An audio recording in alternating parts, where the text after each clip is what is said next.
Следен чекор што треба да го направат Македонската и Бугарската православна црква е заедничко служење на литургија, вели владиката Наум во интервју за бугарската агенција БГНЕС.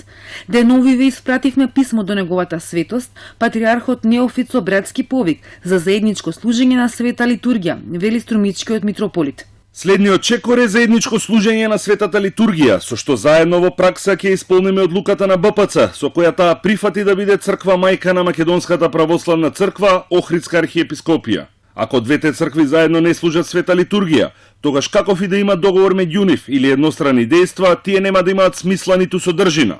Се уште не е договорено кога би започнале заедничките литургии. Ова идеја се уште е во фаза на повик и желба на МПЦ, објасни за Телма портпаролот на синодот на МПЦ, Охридска архиепископија, владиката Тимотеј. Според него, во многу скоро време ќе бидат реализирани конкретни чекори меѓу двете цркви, но не сакаше да открие какви. Вели кога ќе се случи, јавноста ќе биде известена, но не е добро пред време да се објавува.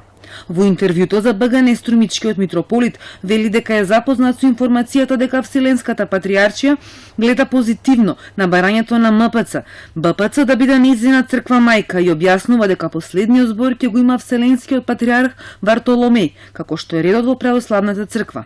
Според него, најсуштинско и најважно е дека црквата треба да се соочи со сопствените предизвици.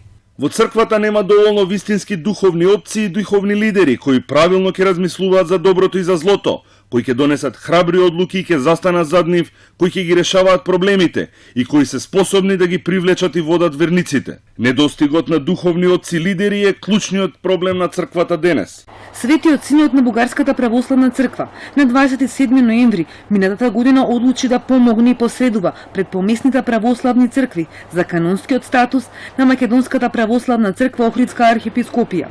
Ова следуваше по писмото што на 9 ноември МПЦ го испрати до БПЦ, во кое бара признавање на автокефалноста на Македонската црква и воспоставување на евхаристиско единство.